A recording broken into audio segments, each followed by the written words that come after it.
Hello, everyone. Welcome to Small Biz Tips. So, a few months ago, I was browsing on LinkedIn and I came across this guy. He had some awesome posts about business strategies. I reached out and I was like, I like this guy. I got to bring him on the podcast. Carl, what's going on, man? It's doing great. Thank you so much for having me on your show today. Thank you for coming in, brother. I appreciate you. So, before we go any further, right? I know you got so many gems you can share with our audience. Who is Carl? And so once again, Carl J. Cox, I do that, by the way, say the J, because there is a Carl Cox who's a famous DJ. And so if I don't differentiate that, he takes away all of my social cred. So anyways, what I do, I'm CEO of 40 Strategy, also host of the Measure Success podcast and author of Lost at CEO. And what we do is our passion is we want to positively impact 1 million people in 10,000 organizations over this decade.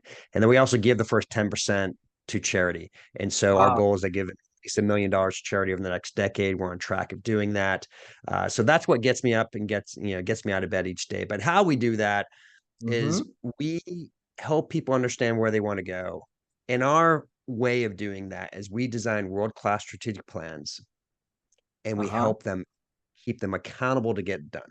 And through that process, our clients have extraordinary success. Ooh, okay. You said so many amazing things here. I gotta go back, right? First, how'd you even get into this business? Let's start Oh, there. wow. Okay. So I'll give the short version.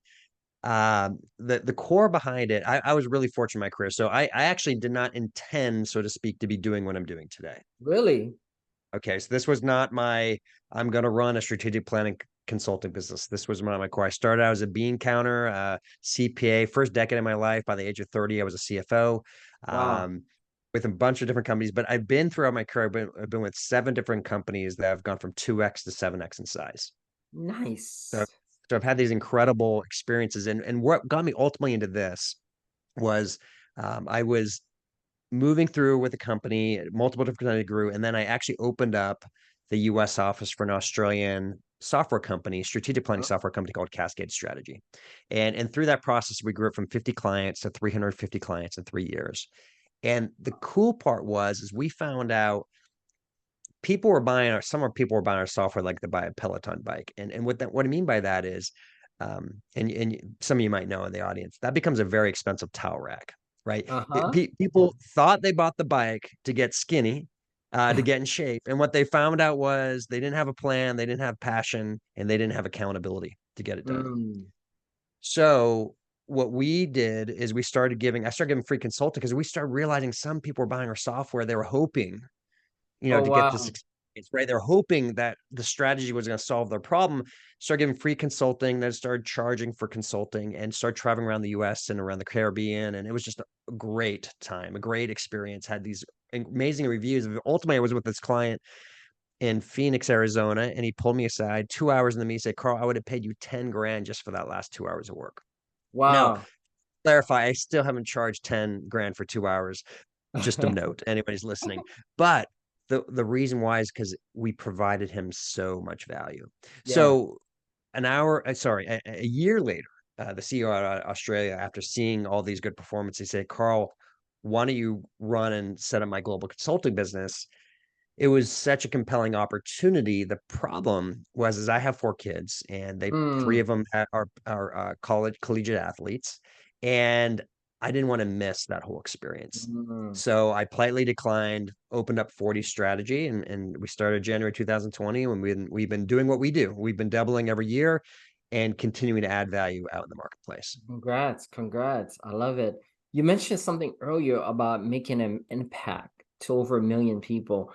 Tell us more about that, right? Because not everybody say, "Hey, I want to impact over 1 million people." So, how did you come up with that? Why that particular number? And then, like, where are you so far with that? It's a great question, and I wanted to, one of the things we believe and we tell people to is when you set goals, you got to set goals that are going to force you to strive to change your habits. And Mm. if you set these simple I'm just going to improve 5% or I'm going to go 10%, Yeah. you won't change your habits. But when you say I'm going to impact 1 million people, I'm going to do impact 10,000 organizations. You have to change what you're doing. So what did we do? We started a podcast, Okay. right? I wouldn't Yeah. have done a podcast, right? If I didn't have that in. We wrote a book. Okay. And so I wrote that book with the intention of impacting a broader audience. And so it's forcing me to do things. I hear I'm on your podcast, right? Yeah. So I can quietly have a very successful business without without doing the external piece. However, it's a shame. It would be a shame. I will never be able to connect with everybody. It's the world's too big, Yeah. and directly, I would never be able to work with them individually with every single person. However, right, we do have the way we are making ways to make that more potential. And Mm. there's the DIY people. What I mean, do-it-yourselfers who are going to Yeah. take our book, who are going to listen to podcasts, and they're going to take a strategic tip and they're going to run with it, and it's going to create value for them. So that's how we're going to get the broader audience. But what Uh-huh. we love to do is personally facilitate them, and we have group classes. And matter of fact, we are in a few months we are developing a ChatGPT course on how to apply ChatGPT to our strategic methodology. Ooh, that's spicy. That okay, okay. Wow, I So love how you combining what you're already doing with the future, because this thing in AI is gonna keep growing. So let me ask you this, right? Because you mentioned another thing that kind of grabbed my attention. You said you creating impact with a podcast, but you also wrote a book. Well, tell us about that.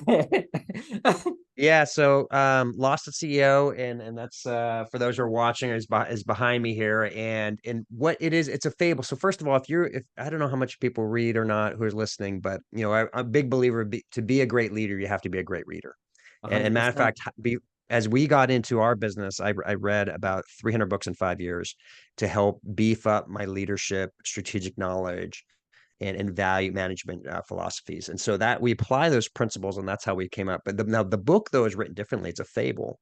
It's a Huh. story of a entrepreneur Yeah. going through his challenges and how he gets stuck, and he runs into this consultant at a coffee shop, and he's like, I'm getting ready to do my strategic planning the same way I've done it every year. And the consultant says, should you be doing that? Huh. And so it's this process of him learning through this consultant who's haphazardly kind of connecting with him through airports and Yeah. moving around. And that pseudo person is me, if you may, right? I Yeah, of use a course. different name. I use my I love grandfather's it. name. And the entrepreneur is technically not me, but it's also me because I've been in a lot of these different companies, but it's also Yeah. like the people I've worked with, the clients. One of the greatest compliments I received recently is I have a new client down in Long Beach, California. I gave him a copy of the book, and they started reading it. And Mm-hmm. I'm not kidding. Next time I met them, I said, Carl, you've only met me briefly, but how did you write this book about me? Oh, wow. Because I'm guessing you cover every challenges because I mean, you think about it, a lot of us entrepreneurs go through the same challenges, and sometimes we don't even realize it because we think we're alone in this. So, can you give us, like, I know you can't share the whole book because definitely want people to go grab it. Can you share a little bit, like, what a snippet of like challenge that you've seen that are common between entrepreneurs, and then just a little snippet of the book so people just kind of have an idea. Yeah. So first of all, let's just be honest. It's hard being by ourselves. Whether you're a Yeah. solopreneur or whether you run a larger business, you're on your own. And what I Mhm. mean by that is even if you have partners, even if you have employees, even if you have your spouse working with you or your significant other, it's up to you. And there's Mhm. things that as much as you want to say, you can't say it. And so part of this lost at CEO, it's kind of this play on words, right? Of like lost at sea, lost at CEO, right? Is what happens, what is we get so caught in our business, Yes. right? What happens is if we get too caught in our business over time, we start getting stuck. Mm-hmm. And then when the storm hits, we have this risk of losing resources and getting shipwrecked. And it's these three stages. Matter of fact, Jeff Bezos calls it day one, day two, day three. Day one is growth. Day two is stasis. Day three is death. Ooh. Ooh. Okay. So, so what, so going towards that, we all experience this. All of us do. Yeah. I've experienced this stuff. And what we have to recognize is we have to get up and start working on the business. So, And that's a key part right there. yeah, we hear that a lot, right? Stop working in the business and own the business. What's an example of working on the business? So a great example of working on the business is, as an example, Yeah. if you're working in the business, you are serving your client directly, but you Mm-hmm. might also be doing all of your email. You might also be doing all of your accounting. You might Yeah. also be doing all of your, you know, add the thing. And when you start working on your business, you start recognizing, wow, I'm working 17 hours a day. And when I do if I looked at all of my hours and my rates, I'm getting paid what I'm getting paid at a fast food restaurant. If you actually Mm. track, for a lot of entrepreneurs, if you really did how many hours you work. And Yeah. so what's a critical value, so this is a key tip right here. Let's say, for argument's sake, you wanted to make let's just say 200,000. We'll do an easy Mm-hmm. number. Well, what that means is you have to make, on average, every for all 2,000 hours, you have to make $100 per hour. Mm. Okay. Okay, Yeah. $100 per hour. You have to average that or better. So what that means is anything that's under $100 per hour, you have to learn to delegate or automate. Mm. And you have to move your time above that 100-hour clip. Yeah. So that's working on your business. That's like when you start looking at your business going, hey, do I really need to write that email, the same exact response that I have Yeah. in my marketing campaign to every single person? Or can I pay somebody $7 an hour or $25 an hour to do it, Yeah. right? Instead. And so I could focus my time where people are paying me to add value is whatever service I'm delivering. Yeah. Either the operation or maybe sales. Gotcha. Just that strategic planning on how you allocate your time, it is valuable. Wow. Okay. Wow, this is valuable. I like that. I like that. So let's go a little bit deeper, right? So you have this book, but you mentioned as well you read what, over 300 books in like a couple years? Yeah, that was a 5-year period, and I try to consume a lot of books on a consistent basis, and it That's brings you like 60 energy books and knowledge. a year, man. That's awesome. Yeah, it was it's not easy, and I have a good, actually, matter of fact, one of my good friends, Trey Taylor, who matter of fact, wrote The Ford, he does 100 books a year. Oh wow. So I don't want to make it like I'm the most read at all. I mean, there's way more. But the reality, even when you read that much, you realize how little you know. You realize, Yeah. all you have to do is go into Barnes and Noble, and you might go to the business section and see, wow, I've read the majority of these books. But then you just go look over to the next aisle in a different genre, and you realize, wow, how little I've read, right? And Mm, so there's always has to be this humility with learning. I think the more you know, that you realize the less you know. I And agree. so, yeah, go ahead. No, no, I agree. With the more you know, the realize the less you know because you want to know more. So I think that's that's something a lot of us don't think about. Which take me to my next questions to you, right? You've worked with all those different companies. What were some of the lessons you've learned, and when did you realize, oh my God, there's still so much more I don't know? Well, this is the tough part, and this is one of the things why people don't do strategic planning is Mm, because 90% of organizations fail to get two-thirds of their strategic objectives done. okay, Okay, so meaning 90%. 90% fail to keep it simple. 90% of strategic plans fail. Why? Well, and so that's a lot with this book, but just one. I'll give you one good one right here. Yeah, Okay, yeah. and it has to do with focus. All Okay. right. You Many of us have done this, whether we've done it on the back of the napkin or we've gone to a whiteboard or we print it out on our computer, or, a bunch of ideas and concepts of how we're going to conquer the world and whatever we're doing. And we get excited, we go and speak, oh, we're going to do this. The problem is that we don't have the time to do everything. Mm, What we have to do is focus on the items that are going to have the greatest impact and the greatest likelihood of success. okay. And we have to stop doing the things that aren't doing that. That's so I don't run into, my experience, and this isn't true for all of us, but for the most of us, we Yeah. work really hard. We're a Mm-hmm. hard, high achieving people. All right. That's not the problem. The problem is we're not focused on the things that are going to have the greatest impact. And so when it comes to strategic planning, we you'll have that big whiteboard and we'll narrow it down. We'll narrow it down to the essential few Yeah. so you can be successful on those big goals.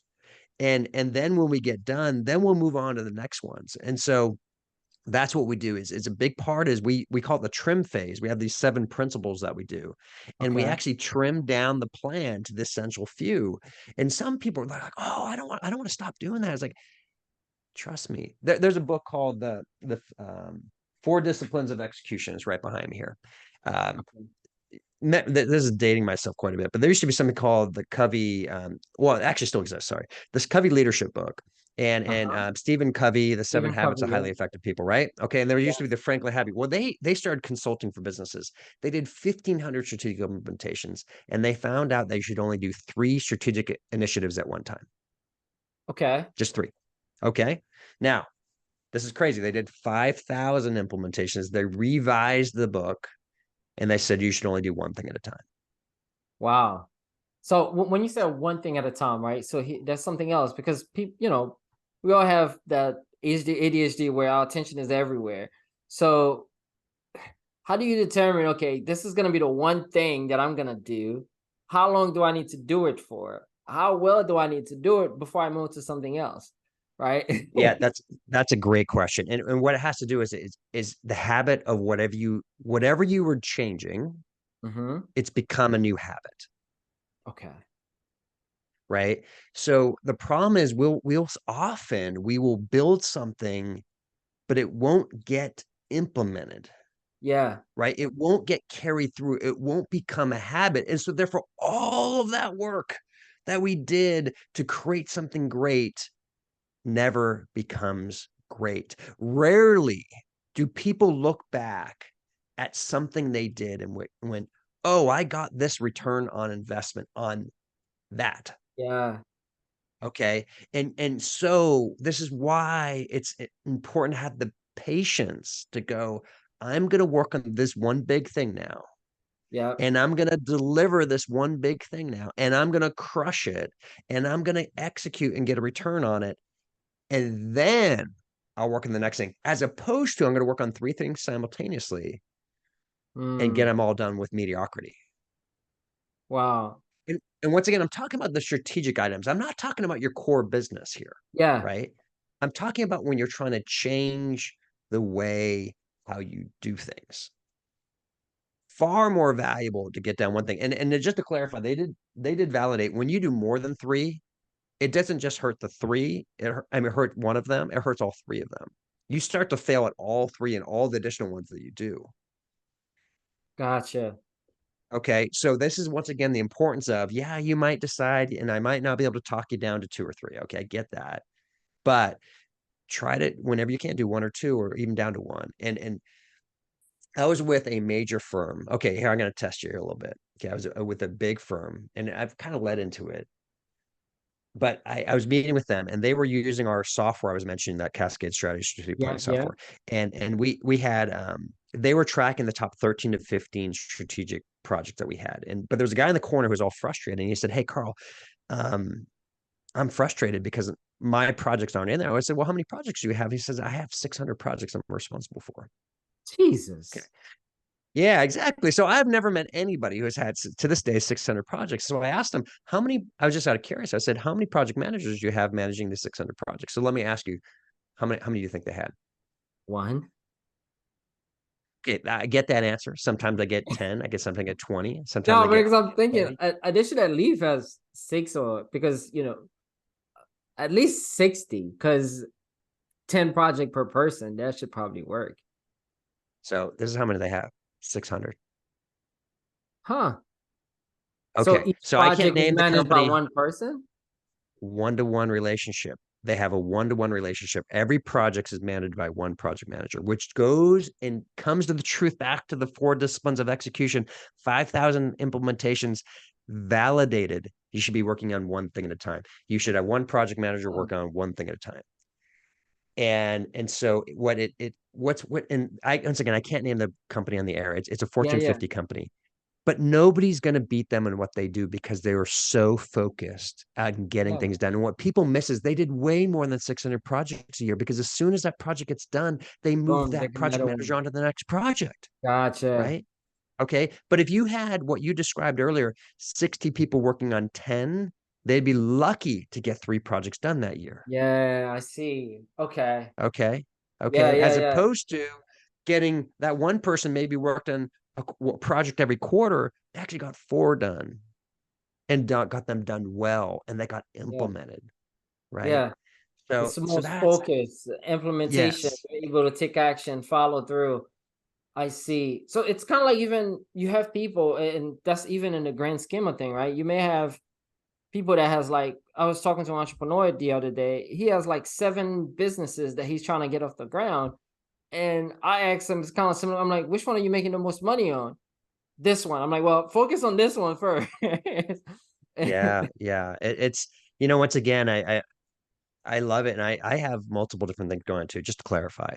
Yeah, But I have people that I put that have responsibility on it, right? yeah, And so I can follow and keep them accountable and keep them on track to help move those things going forward. If I'm working on 7 different things, they're not all 7 won't happen. yeah. I agree. I'm talking about big things. I'm not talking about small little things. I'm Yeah, talking like about, once sending again, emails. Yeah, you're talking significant about impact. Yes. exactly. I gotcha. Yes. Oh wow.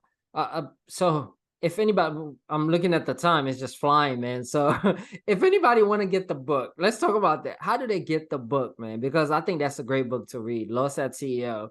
So how do they get it? And how do they get in touch with you? Okay. So I'm going to give your guest something special that I don't Ooh, I like typically that. do. Okay, okay, Okay. guys, you hear Okay. that? Okay. Okay. This is special. I don't do this very often. And I'm not kidding. I don't do this very often.